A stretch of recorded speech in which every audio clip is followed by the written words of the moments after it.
যাচ্ছি যে আগে পরে আমি দেখছি না।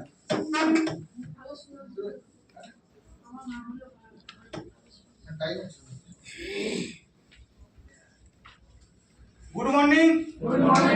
এক্সাইটেড? Yes. আমার এই বিজনেসে আসার একটাই উদ্দেশ্য, আমার নিজের শরীর নিয়ে। আমার শরীরে খুবই প্রবলেম ছিল।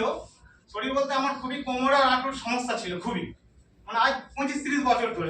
যখন 99 থেকে আমি HSC, তখন থেকে আমি একদম পড়াশোনা করতে করতে আমার খুব শরীর খুবই খারাপ ছিল। কিন্তু আমি 64টা নার্ভের আর হাড়ের ডক্টর দেখাইছি। প্রত্যেক জায়গায় যে যেখানে বলেছে আমি সেখানেই ডাক্তার দেখাচ্ছি, এবং পিজি থেকে আরম্ভ করে আপনার বাংলা থেকে আরম্ভ করে বর্ধমান থেকে আরম্ভ যে যেখানে বলেছি। লাস্ট আমাদের ওখানে একজন বয়স্ক মহিলা ওই উড়িষ্যার আপনার এমসে আঁটু পাল্টি এসছেন, আমার ওনার বাড়িতে যায়, বলছে দীপক ওখানে একদম যে দেখো তিনি এই রুমে এই ডক্টরকে দেখো। দিয়ে ওনার কথাতেই আমি সেখানে গিয়েছি, দিয়ে সেই ডক্টরবাবুকে দেখাইছি। দেখানোর পর ওনারা সঙ্গে সঙ্গে বোর্ড বসিয়ে বললেন ইমিডিয়েটলি আপনাকে কোমরে অপারেশন করতে হবে, L4 L5 চেঞ্জ করতে হবে। কিন্তু সে তো আমি স্যার আপনাদের আসছি কেন তখন সালে স্যার আমাকে ডেট দিয়ে দিন। 23 সালে 6 মাসে আমি 31 তারিখে আমাকে স্যার অপারেশনের ডেট দিয়ে দিল। কিন্তু এবার বাড়িতে এসে যখন স্ত্রী মাকে বলছি, ওনার তো বলছে না কোমরে অপারেশন করতে হবে না, একটা খাটিয়ে এলো কি হবে, সংসার চলবে না, অপারেশন করতে হবে। তো তার আগে আমাদের স্যারের কাছে সংসারের কাছে ফিজিওথেরাপি করতে যেতাম, আগেও করেছি। তারপরে ওখানে বলার পর আমি রিপোর্ট এসে দেখাচ্ছি, এই বলেছে আমাকে অপারেশন করতে বলেছে, ফিজিওথেরাপি করতে এসেছি, খুবই কোমরে একটা যন্ত্রণা হচ্ছে। দিয়ে উনি তখন বললেন দেখো তিনি একটা ক্যালসিয়াম এসছে, তখন এই HMD ক্যালসিয়ামটা 3 থেকে 5 প্যাকেট ফ্রি ছিল। স্যারের এক কথা তো 3 থেকে 5 প্যাকেট ফ্রি, আর বেসিক্যালি আমি জয়েন হয়ে যাই। দিয়ে মোটামুটি 3টে ফাইল খাওয়ার পর 3 দশে 30 দিন 5টা মঠ পেয়েছি। 3টে খাওয়ার পর দেখছি আমার হাঁটুটা কোমরটা, তখন আমি একদম এই সামনে ঝুঁকে নুইতে পারতাম না, এত আমার কোমরে যন্ত্রণা হতো।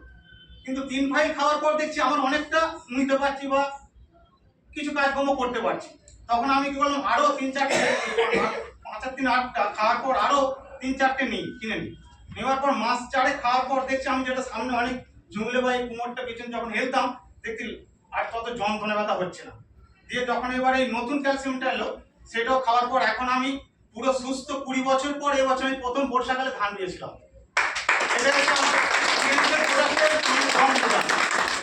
এবং তার সাথে সাথে এবং স্যারের সঙ্গে তখন থেকে আমি লেগে থাকি, করে ইনকামও করছি, এবং আমার নিচে অনেক লোকজন করেছে। এখন আমি 6 স্টার আছে, ইমিডিয়েটলি আমি 8 স্টারে বলেছি স্যারকে যেতে চাই 1 বছরের মধ্যে। এবং ইনকাম যে টেন্সি কি করে করতে হয় আমার নিচে টিমকে সেটা আমার শিখাবো এবং দেখাবো। এর জন্য আমার স্যারকে এবং স্যার যে আমাদের গোহাটে যে ট্রেনিং দেন, ওনার ট্রেনিং যে কি হয়, ওনারা যেদিন আমাদের শুক্রবার কোনদিন ছাড়া স্যার গোহাটে যায়, যে আমরা কি আনন্দ ফুর্তি সেদিনে করি সারাদিন, না দেখলাম না বুঝতে পারবেন না। সেদিন না খেয়ে না দিয়ে আমার স্যারের জন্য যে আমরা সাথে একটা লাঞ্চ করি, সেই লাঞ্চটা যদি আমার যখন ভিডিও দেখি পরে আমার নিজেরা হেসে মরে যায় যে আমরা কি লাঞ্চ করছি দুপুরবেলা। ওইটাই আমাদের বিশাল আনন্দ।